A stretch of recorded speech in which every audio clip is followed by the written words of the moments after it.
आपकी ये पहली किताब थी संपादक, बतौर संपादक? जी हाँ जी। तो कैसे आपने सोचा कि आप पुस्तक को संपादित कर सकती हैं या आपको करना चाहिए? बच्चों के साथ मेरा उठना बैठना, मेरी ज़िंदगी है मेरे छात्र।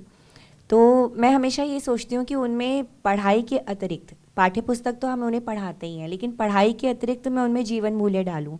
तो मुझे जो समय बदल रहा है, बच्चों की बातों से ही पता चलता है कि वो बड़ों का आदर कहीं ना कहीं, मुझे लगता है कि उन्हें और अधिक करना चाहिए। और जो वृद्ध जन है, ये तो हमारे समाज में बहुत बड़ी धरोहर है हमारे समाज की। तो उन्हें भी बच्चे भूले नहीं, और उनके संस्कारों में ये होना चाहिए कि हमें अपने बड़ों का आदर करना है। माता पिता के अतिरिक्त जो अपने दादी दादा नानी नाना है, उन्हें भी पूछना है, उनके लिए भी हमारा कर्तव्य बनता है। क्योंकि बच्चों को लगता है कि हमें जीवन में आगे बढ़ना है, माता पिता उन्हें शिक्षा देती हैं कि आप जीवन में आगे बढ़ो, लेकिन आगे बढ़ने का अर्थ ये नहीं है कि हम अपने पीछे बड़ों को भूल जाएं, छोड़ दें। उनके बारे में सोचना बहुत ज़रूरी है। तो जब मैं इन विचारों को सोचती थी, मुझे बच्चों को बताती रहती थी बात बात पढ़ाते समय या वैसे भी उनके साथ बात करते हुए। तो उसके बाद मुझे मौका मिला अपने विद्यालय की तरफ से ओल्ड एज होम बच्चों को लेके जाने का, और लगभग 5-6 साल ऐसे मैं लेकर जाती रही ओल्ड एज होम। और वहाँ पर मैंने बहुत लोगों से जब मिली, बातें की, तो मुझे और ज़्यादा गहराई तक महसूस हुआ कि कितनी तकलीफ़ में होते हैं वो। उनकी कहानियाँ सुनी, कहानी नहीं कहना चाहिए मुझे, उनकी जीवन की जो आप बीती है, जब मैंने वो सुनी तो मुझे गहरे तक एहसास हुआ कि इन्हें कितनी ज़रूरत है। वृद्धजन हमसे कुछ भी नहीं चाहते, उन्होंने अपना पूरी ज़िंदगी अपने बच्चों के लिए, परिवार के लिए सब कुछ किया। अब उन्हें केवल प्यार चाहिए, और अपने जीवन के अंतिम पड़ाव में उन्हें वही नहीं मिलता। तो ये मेरे दिल को हमेशा इस बात कुरेदती थी। तो मेरे मन में जब पहली बार किताब लिखने का, मैंने अपनी पीएचडी जब पूरी की, तो मुझे लगा मुझे एक किताब लिखनी चाहिए। मेरी रुचि और बढ़ी लेखन की तरफ। तो सोचती रही कि सबसे पहले मुझे क्या लिखना चाहिए। तो मुझे लगा कि मुझे वृद्ध लोगों के ऊपर ही लिखना चाहिए। और मैं ये मानती हूँ कि जैसे अगर मैं अपने बच्चों तक ये किताब पहुँचाती हूँ, वो पढ़ेंगे, उसके अलावा उनके घर के लोग पढ़ेंगे, या जो भी इस किताब को देखेगा, उसके माध्यम से उसके मन में ये बात आनी चाहिए कि मैं अपने बड़ों को, मुझे नहीं छोड़ना चाहिए, उनके बारे में सोचना चाहिए। तो यही सोचकर इस किताब को, पहली किताब मैंने यही चुनाव किया कि यही विषय होना चाहिए। तो ये किताब जो है, मेरा समाज को मैं सुधारना तो नहीं कह सकती, मगर समाज में मैं लोगों को जागृत करना चाहती हूँ इस पुस्तक के माध्यम से। तो इसमें आपने 41 अलग अलग लेखकों के राइटअप को जो है संकलित किया है। तो इन लोगों से आपके विचार कैसे मिले, कैसे जान पहचान हुई, इनके लेख आप तक कैसे पहुँचे? इनमें से मैं इसमें 41 में कुछ तो मेरे छात्र हैं, छात्र छात्राएं हैं। इसके अलावा मैं सब लोगों को नहीं जानती थी, 2-3 लोगों को जानती थी, और मैं कुछ ग्रुप्स के अंदर थी। तो मेरे मन में जब ये विचार आए, तो मैंने अपने विचारों के साथ मैंने सोचा किताब तो मुझे लिखनी है, अगर मुझे कोई भी नहीं मिलेगा तो मैं स्वयं लिखूंगी। मैंने अपने विचारों को ग्रुप में डाला, तो मेरे जैसे विचारों वाले कुछ और अन्य लोग भी मुझे मिले, और मुझे लगा कि हम एक ही दिशा में सोच रहे हैं। तो मैंने उनके साथ जब बातचीत की, तो मुझे लगा कि हम सब मिलकर, तो मुझे सबसे अच्छा लगा कि अब मैं 1 नहीं, 11 नहीं, और हम 41 जने हो चुके हैं जो इन्हीं विचारों को, एक जैसे हमारे विचार हैं, तो हम समाज में फैला सकते हैं। आप देख रहे हैं यहाँ पे काफ़ी यंग बच्चे जो हैं आपके सामने बैठे हुए हैं, और पुस्तक जो है वो इनसे बिल्कुल अलग, कि वृद्धों के ऊपर है।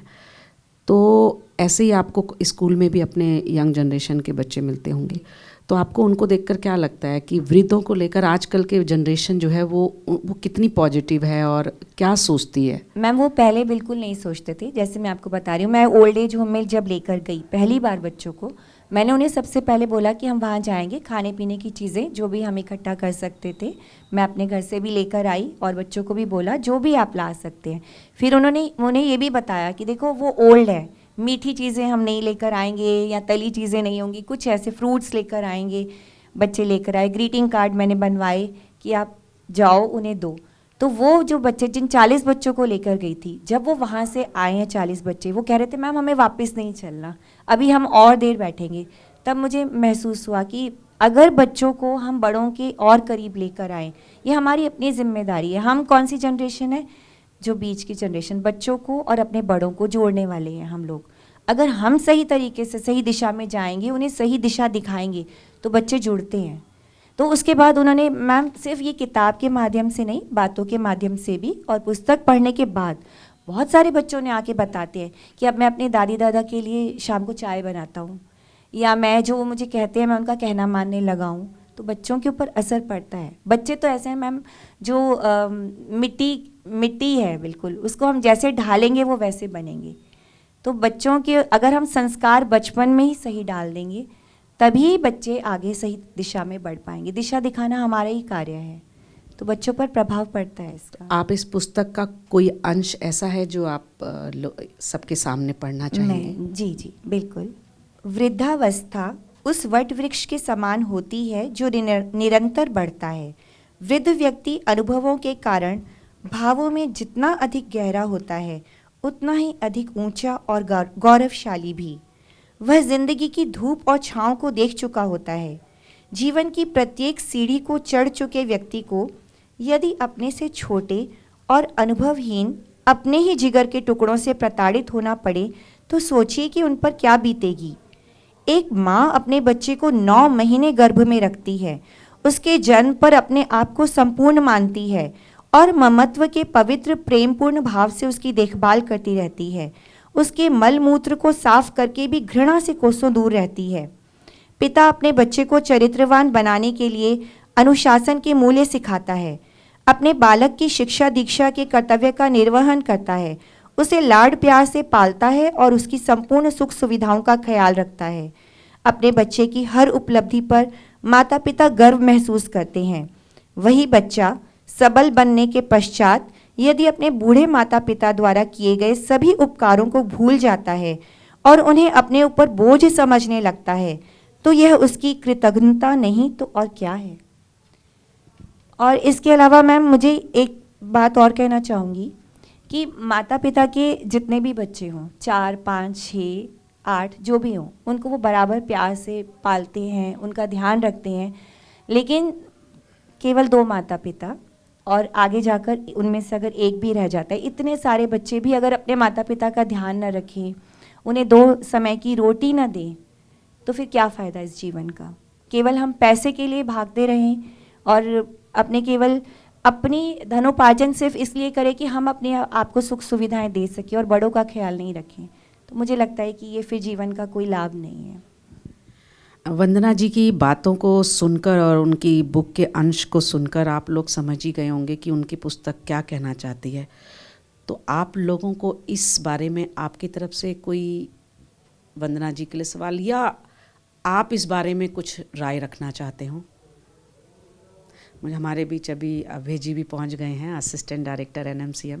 आप लोग इस सब्जेक्ट में कुछ कहना चाहेंगे, क्योंकि आप सभी युवा हैं और बात वृद्धों की हो रही है। और जैसे पुस्तक की संपादिका का कहना है कि कई बच्चे जो हैं एक माता पिता को नहीं पाल पाते, लेकिन माता पिता जो हैं वो कई बच्चों को भी पालने की, उनके दर्द को सहने की वो रखते हैं। 41 लेखों का ये संकलन जो है, रचनाकारों ने अलग अलग लिखा है। जब आप इसका संपादन कर रही थी, जब आप इसको बेटर बना रही थी बुक को, तो आपको क्या लगा कि what is the present situation in our society, specially urban setup? मुझे लगा कि बहुत ज़्यादा ज़रूरत है। जितना मैं समझती थी उससे कहीं ज़्यादा ज़रूरत है हमें, क्योंकि हम लोग सब एक तरीके की दौड़ में भाग रहे हैं अपने आप को आगे बढ़ाने के लिए। मुझे महसूस हुआ कि आज के जो माता पिता है, ज़्यादातर माता पिता बच्चों को बोलते हैं पढ़ो लिखो, फॉरेन जाना है, बाहर जाओ। तो मैं कई बार ये सोचती हूँ, या किताब के माध्यम से भी या समाज में भी ऐसा देख रहे हैं कि बाहर जाने की जिस रेस में माता पिता स्वयं अपने बच्चों को लगा रहे हैं, तो बच्चे जब बाहर पहुँच जाते हैं, ऐसा नहीं है कि सारे बच्चे ऐसे हों जो माता पिता को भूल जाते हैं, बाहर जाकर भी याद रखते हैं, मगर उनकी परिस्थितियां ऐसी कई बार बन जाती हैं कि वो माता पिता के लिए कुछ कर भी नहीं पाते हैं। तो मुझे लगता है कि हर एक व्यक्ति को सोचना चाहिए, न केवल हमें ये सोचना चाहिए कि बूढ़ों का हम लोग ध्यान रखें, बड़े बुजुर्गों का ध्यान रखें, पर हमें ये भी सोचना चाहिए कि अगर हम परिस्थिति हमारी परिवर्तित हो जाएगी, बदल जाएगी या कहीं और चले जाएंगे, तब पीछे माता पिता का कैसे गुजारा होगा। इन सारे तथ्यों के ऊपर भी एक बात से कई बातें निकल रही हैं, बहुत सारी परिस्थितियाँ, इन तथ्यों के ऊपर भी हमें सोचना चाहिए। ये सब किताब का काम करने के साथ साथ तो हुआ ही सर। एक मैं आपको बिल्कुल सत्य एक उदाहरण दूंगी। जो मैं ओल्ड एज होम में गई थी, वहाँ पर एक हमें मिले थे व्यक्ति, उन्होंने सबसे पहले बताया, मैं उनके लिए अपरिचित थी, पहली बार मिली, उनसे नमस्कार किया, बच्चों को वहाँ पे बिठाया, तो उन्होंने सीधा एकदम अपनी जेब में हाथ डाला और एक की चेन निकाला उन्होंने, और उन्होंने मुझे दिखाया कि ये की चेन जो है ना, मैं इसको हमेशा अपने यहाँ रखता हूँ। तो मैं बस सुनती रही। मैंने कहा सर यहीं क्यों रखते हैं? उन्होंने कहा क्योंकि ये मेरे दिल के करीब है। फिर उन्होंने अपनी आप बीती बताई कि मेरा जो, अब उनकी पत्नी नहीं थी, वो ओल्ड एज होम में इसीलिए आ गए थे, बहुत पैसे वाले व्यक्ति थे वो। उन्होंने बोला कि मेरे जो बच्चा था वो अमेरिका चला गया, पढ़ाई में बहुत अच्छा था, वो वहाँ चला गया, हमें भी साथ लेके गया। तो वहाँ जाने के बाद उसकी शादी हुई, यहीं भारतीय लड़की के साथ ही उसकी शादी हुई। फिर कहते जब तक उसके बच्चे स्कूल जाने लायक नहीं हुए हम वहीं थे। जब बच्चे स्कूल जाने लगे तो हमारी ज़रूरत ख़त्म हो गई, और वो कहते वो हमें यहाँ पर लेकर आए हिंदुस्तान, और उन्होंने बोला कि आपका जो प्रॉपर्टी है उसका हिसाब किताब वहाँ कौन देखेगा, आप चलिए। हम यहाँ रहे, थोड़े दिन बाद सब कुछ हिसाब किताब हुआ, वो वापस चले गए। मैं इंतज़ार करता रहा कि अब मेरी कब टिकट आएगी।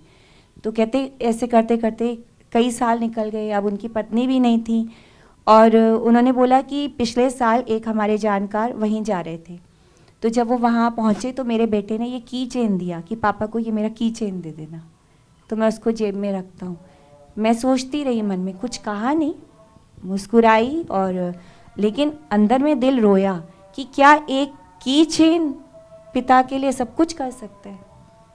तो ये दिमाग में बात आई। तो ऐसे अनेकों उदाहरण जो मैंने देखे, बहुत पढ़े लिखे लोग भी। तो सर मुझे लगता है कि इस किताब को करते करते मुझे, इस किताब में इन घटनाओं का जिक्र नहीं है, सब घटनाओं का नहीं है जिक्र, लेकिन मुझे लगता है और ज़्यादा ज़रूरत है, क्योंकि हमारे बच्चों को हम खुद ही आगे भेज रहे हैं कि आपको आगे जाना है, पढ़ना है, आगे बढ़ो। तो आगे बढ़ते बढ़ते कहीं ये ना हो कि हम पीछे छोड़ दें। अब जैसे मुझे ऐसा लगता है कि जो हमारे बड़े हैं वो वृक्ष के समान है, उनकी जड़ें हैं। हमारे एक वृक्ष की जैसे जड़ होती है, और फल फूल, जड़ को हम पानी देते रहें तो पूरा वृक्ष फल देगा, फूल देगा। लेकिन अगर जड़ों को भूल जाए तो क्या पुष्पित और पल्लवित हो पाएगा वह वृक्ष? तो जड़ें कितनी ज़रूरी हैं। तो ये हमारे घर के जो बड़े बुज़ुर्ग होते हैं, ये हमारे घर की जड़ों के समान है। इनमें सबसे ज़्यादा अनुभव है। हम लोग तो अनुभव ले रहे हैं ना, बच्चे पढ़ रहे हैं, अभी तो जीवन का अनुभव, किताबी ज्ञान से कहीं बढ़कर जीवन का अनुभव का ज्ञान होता है। तो वो बहुत ज़्यादा ज़रूरी है, ये समझना ज़रूरी है, पूरे समाज को समझना ज़रूरी है। आज हमारे वृद्धजन जो हैं, लगभग हमारे देश में लगभग 14 करोड़ के बराबर होंगे वृद्धजन, पर क्या सबका सही ख्याल हो रहा है? बहुत ही भाग्यशाली हैं जिनके परिवार उन्हें समझते हैं, लेकिन ऐसे बहुत सारे हैं वृद्धजन जिनको उनका परिवार नहीं समझ पाता।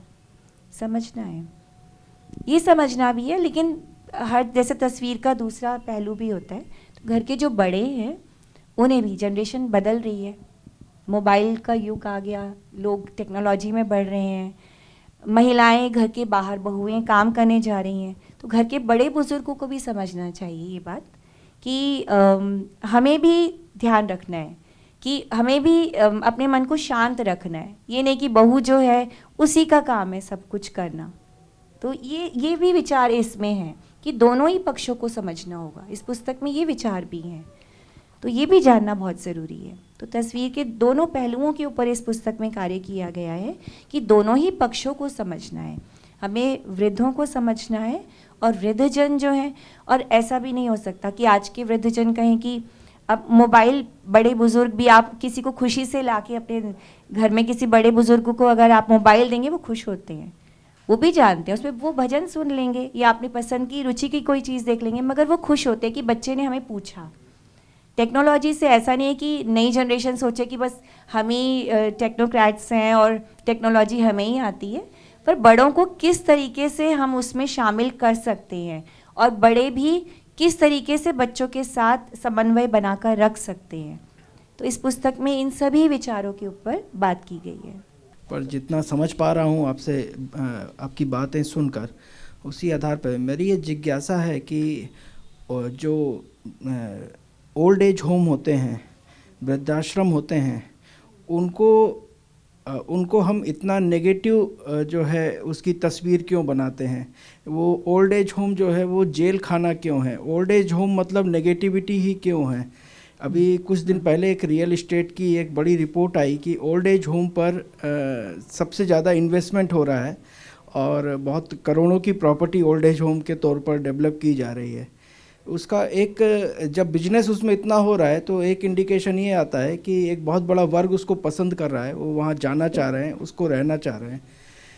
तो परिवार बहुत ज़रूरी है, स्वाभाविक रूप से हम सबको अपना परिवार चाहिए। लेकिन यदि ओल्ड एज होम को देखिए, कहानियाँ बहुत अच्छी हैं, आपने की चेन वाली बात बताई वो बहुत अच्छी है, सब चीज़ें हैं।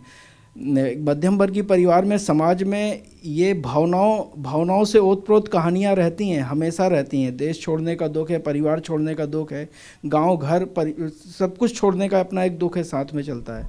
लेकिन क्या आपके अध्ययन में ऐसा कुछ निकल के आया है कि ओल्ड एज होम सिर्फ एक ऐसी जगह नहीं है, गलत जगह नहीं है जहाँ ज़बरदस्ती भेज दिया गया है?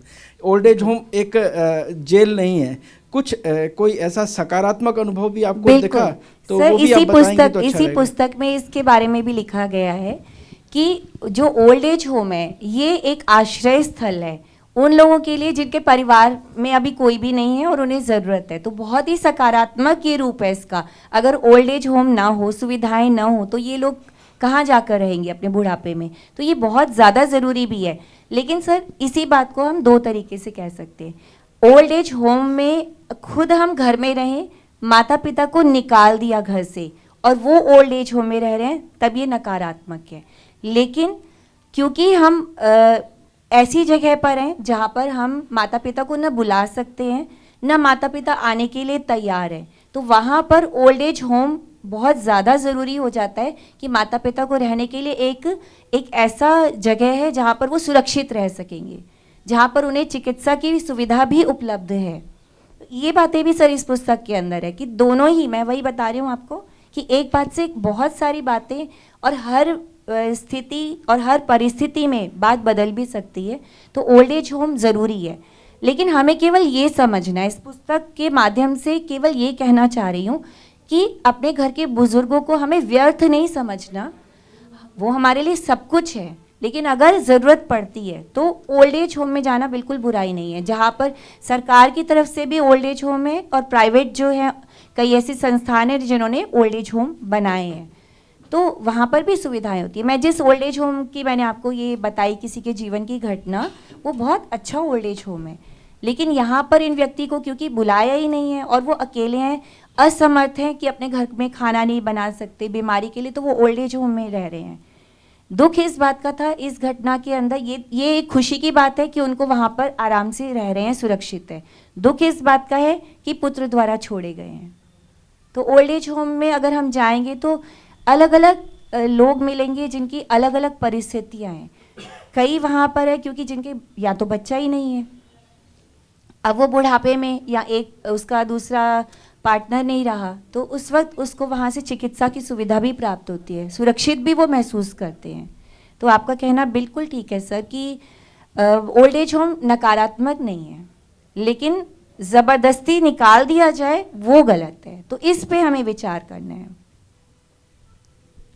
मुझे अभी जो आपने कहानी सुनाई और जैसे अभय जी ने और प्रकाश जी ने वो की बात की, जयंत दलवी जी का एक नाटक है संध्या छाया, अगर आपने कभी पढ़ा हो, तो उसमें भी वो बुजुर्ग जो हैं वो वृद्धाश्रम जाने के लिए बैठे हैं कि मुझे वहाँ छुड़वा दो, क्योंकि बेटा जो है इसलिए अमेरिका लेकर आ गया क्योंकि वहाँ आया महंगी है, और जब तक बेटा 3-4 साल का हुआ तब तक दूसरा हो गया, तो 5-6 साल उसको भी लगाए वहाँ हुए। उसके बाद उसने बोला वापस इंडिया भेज दो, तो बच्चे ने कहा कि इंडिया के लोग क्या सोचेंगे, खुद अमेरिका में है, बाप को यहाँ छोड़ दिया।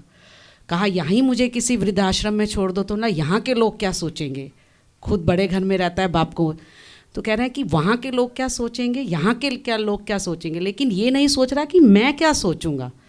और मुझे वृद्धाश्रम इसलिए नहीं चाहिए कि रोटी कपड़ा चाहिए, मुझे कोई बात करने वाला चाहिए, क्योंकि मुझे लगता है वृद्धावस्था वो है जब आदमी को लगता है कि कोई साथ में बैठ के बात करने वाला हो, कोई ये पूछने वाला हो कि पानी चाहिए कि नहीं चाहिए, या बुखार आ जाए तो कम से कम साथ में बैठ जाए। इतनी ज़रूरत है सिर्फ उस उम्र की, और 2 वक्त की रोटी की ज़्यादा ज़रूरत नहीं है।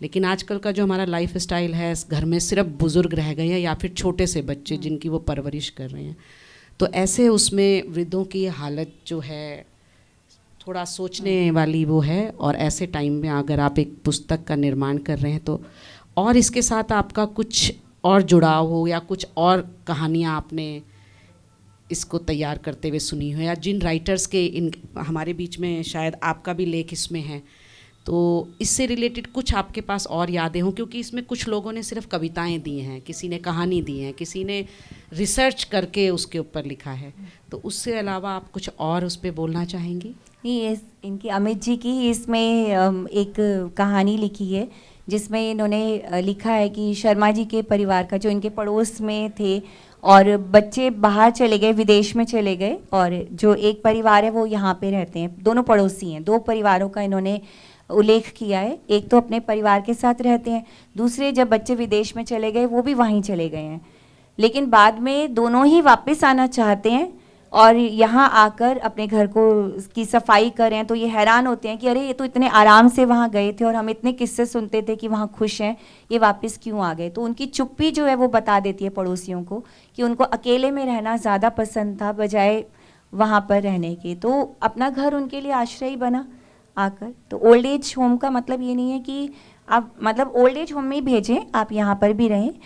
और बिल्कुल एक बात और है, जो एक कहानी है हरिहर काका, उसमें वो ये ग्रामीण परिवेश की कहानी है। तो वहाँ पर भी जो कहानी के अंदर है कि किस तरीके से हरिहर काका के 15 बीघे ज़मीन को हड़प लेना चाहता है उनका अपना परिवार, उनके अपने कोई बच्चे नहीं हैं तो उनके जो भाई हैं या उनसे हड़पना चाहते हैं। तो अंत में हरिहर काका परेशान हो जाते हैं, कभी गांव के महंत जो हैं वो उनसे हड़पना चाहते हैं, तो सब आपस में झगड़ा कर रहे हैं उनकी संपत्ति को ले लेने का। तो हरिहर काका गांव के व्यक्ति हैं, देखिए बिना पढ़े लिखे, तो अंत में वो निर्णय ये लेते हैं कि मैं अलग रह लूँगा, अपने पास एक नौकर रख लूँगा, अलग रह लूँगा, पर इस परिवार के बीच में नहीं रहूँगा। तो गांव के अंदर आज ओल्ड एज होम की सुविधा शायद नहीं है जहाँ पर, तो वो अलग रहना स्वीकार कर लेते हैं। कहानी यहीं पर अंत है। अब ये नहीं पता कि उसके आगे अगर कहानी बढ़ती और वो खुद अगर मान लीजिए बेड रिडन हो जाते हैं, ओल्ड एज में ज़्यादातर ये समस्याएं हो जाती हैं, तब उनकी देखभाल कैसे होती। तो ये बात मैं सोचती हूँ कि शहरों में तो ये सुविधा है फिर भी ओल्ड एज होम की, जहाँ पे ग्रामीण क्षेत्रों में सुविधा नहीं है तो वहाँ पर वो क्या करते हैं, जो पढ़ लिख नहीं सकते या जिनको ये सुविधा प्राप्त नहीं है। तो ओल्ड एज होम होने में बुराई नहीं है। तो जो आप बता रहे हैं कि गांव में ये सुविधा नहीं है, तो वहाँ पर आप उससे संबंधित कोई वो है कि वहाँ के बुजुर्गों? नहीं, मैं केवल ये है कि सरकार और कार्य करे, इस बारे में सोचे। मैं ये ज़रूर विचार अपने इसमें मैंने लिखे हैं कि सरकार को अभी और सोचना चाहिए, अभी और ज़्यादा ज़रूरत है।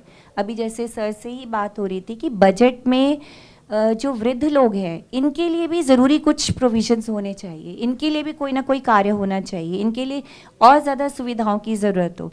जो पढ़े लिखे नौकरी वाले जो हैं उनको तो पेंशन की सुविधा मिल रही है, लेकिन जिनके पास पेंशन की सुविधा नहीं है और उनका परिवार भी अगर उनका ध्यान नहीं रख रहा, ऐसे में वृद्ध लोगों का क्या।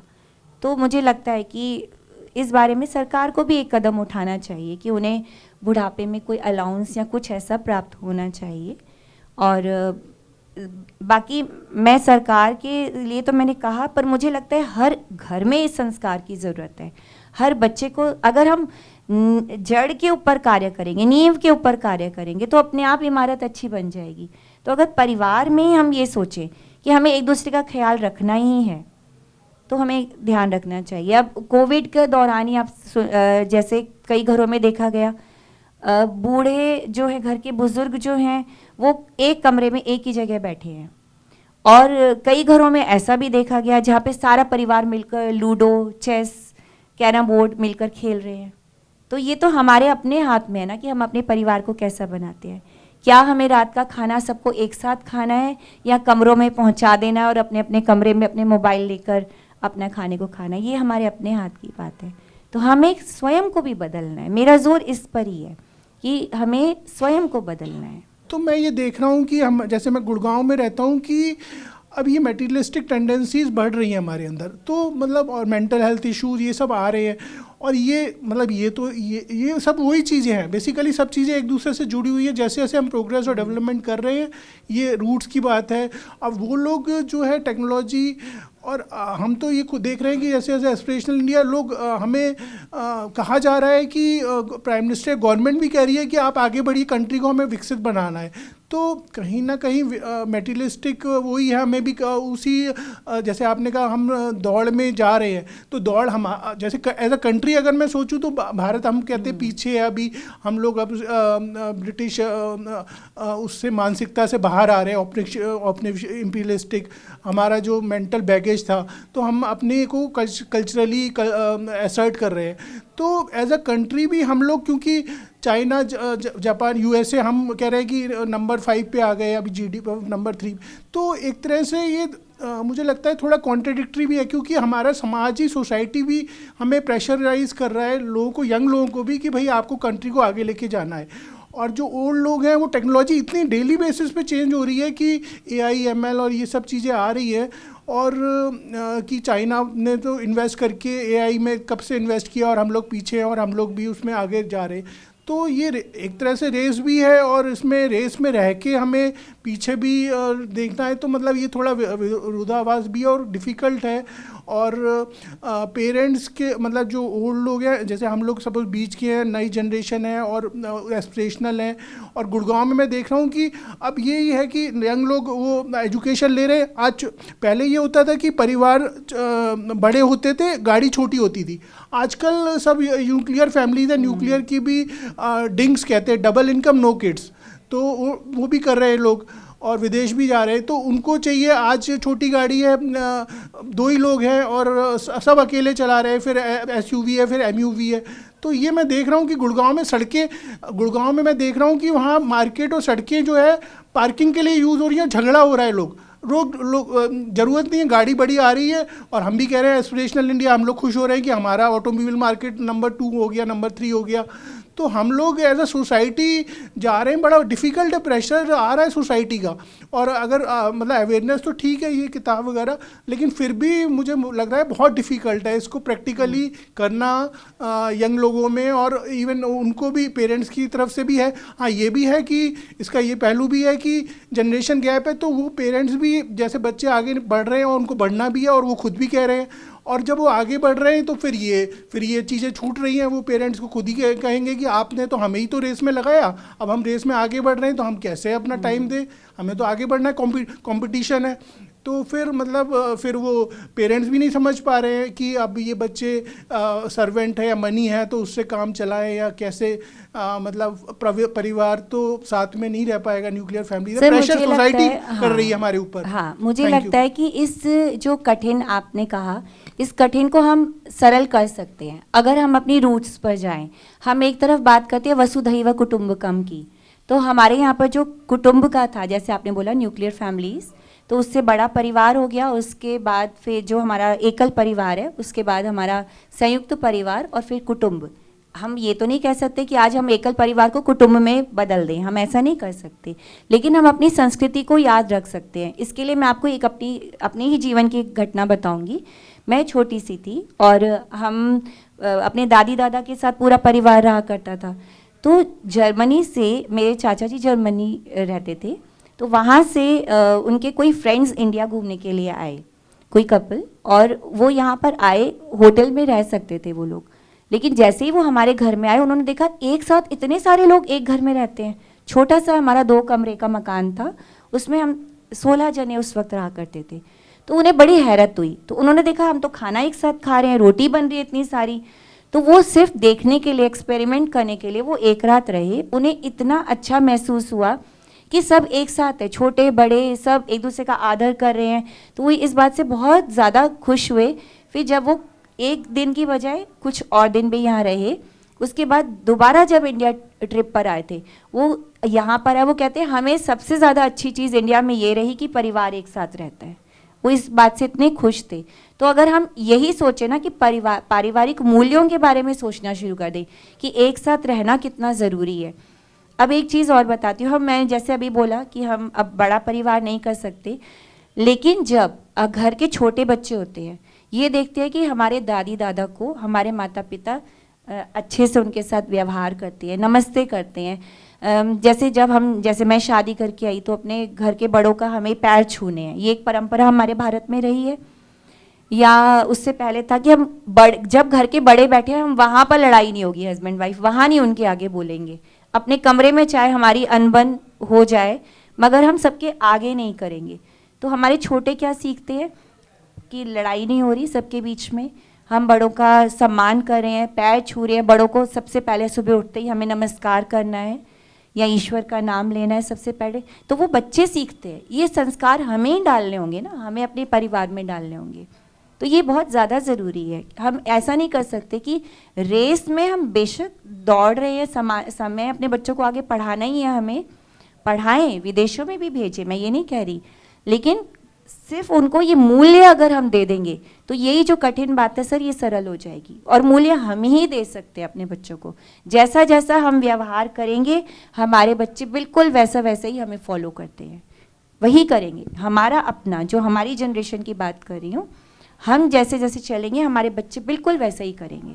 तो हम सरल कर सकते हैं। तो इसी पे अगर हम विचार करें और हम सब अपने घरों में शुरू कर दें ये सब कुछ करना, ठान लेना कि हमें अपने परिवार के साथ अच्छे तरीके से चलना है, ज़ोर ज़ोर से लड़ाई झगड़े नहीं करने। जिन घरों में लड़ाई झगड़े होते हैं, बच्चे भी वहीं पे चिल्लाते हैं। प्यार से बात करेंगे तो बच्चे भी प्यार से ही बात करना सीखेंगे। तो ये हमारे अपने हाथ की बात है।